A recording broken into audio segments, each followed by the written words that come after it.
In 2009, Albuquerque International Airport celebrated its 70th anniversary. Its 70-year history is really the story of 4 airports: Oxnard Field, Western Air Express Airport on the west side, Albuquerque International Airport, and Kirtland Air Force Base. The backdrop here, illustrating changes over time, is the Albuquerque Tricentennial History and Cultural Timeline.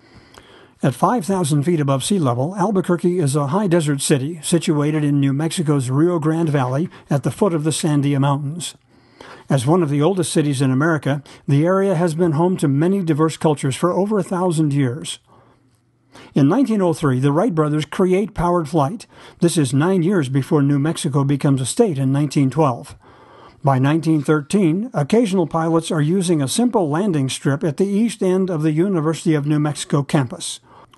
In 1928, 2 Santa Fe Railroad employees, Frank G. Speakman and William L. Franklin, build a private airport in Albuquerque. Using equipment borrowed from the city, they grade 2 runways on East Mesa, 4 miles from downtown, and install 2 gravity-fed fuel tanks. In the 10 years from 1920 to 1930, the city grew from just over 15,000 people to over 26,000 people. Soon, other individuals and promoters see Albuquerque as a crossroads location for southwestern air traffic. James G. Oxnard, a New York air transportation promoter, buys Franklin's interest, expands the facility to 480 acres, renames it Oxnard Field, and adds an administration building with a restaurant and a hangar. The restaurant, the Airport Inn, is a popular dining establishment for many years.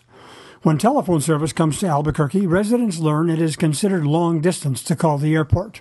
Oxnard Field is served by 2 competing airlines, Western Air Express and Transcontinental Air Transport, or TAT, that provide mail and cargo service between the Midwest and California.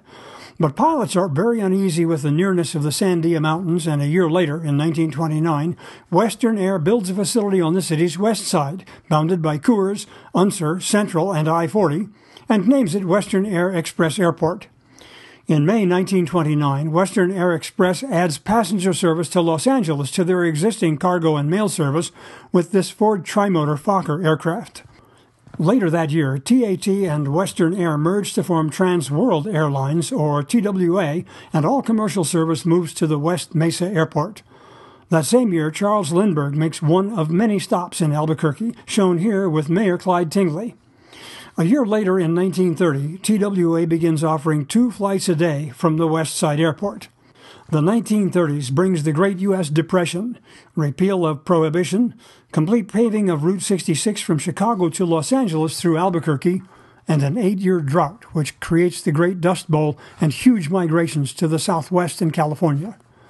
Around 1935, the city begins discussing building a new public airport using Federal Works Projects Administration, or WPA, money.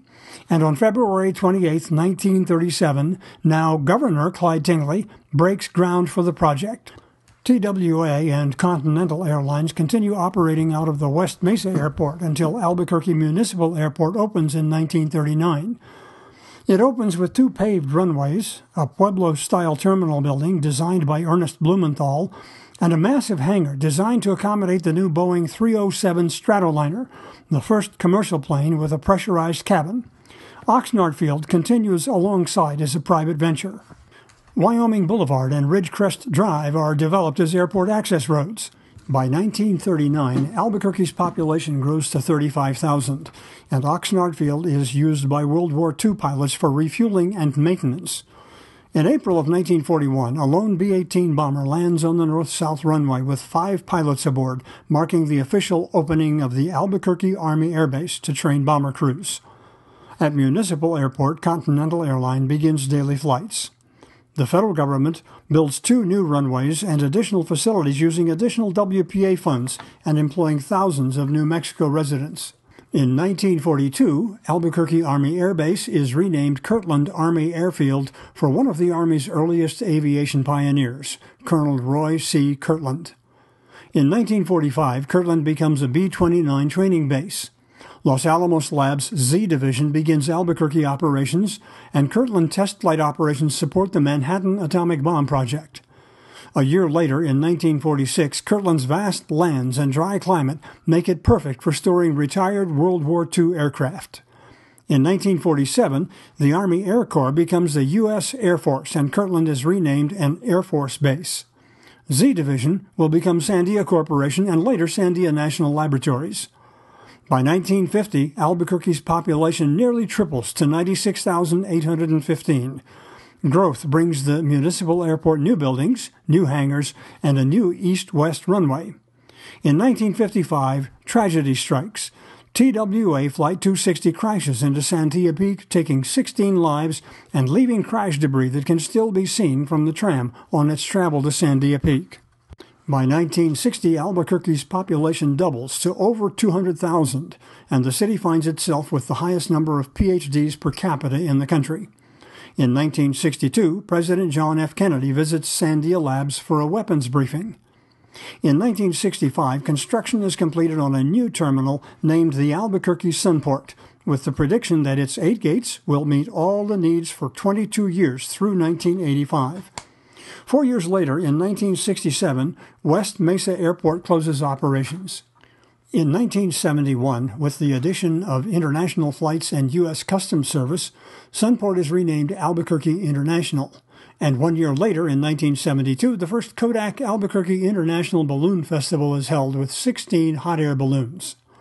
By 1973, 12 years sooner than predicted, a further addition to the airport is needed to accommodate growth. By 1988, the old original terminal has been restored and is added to the National Register of Historic Places.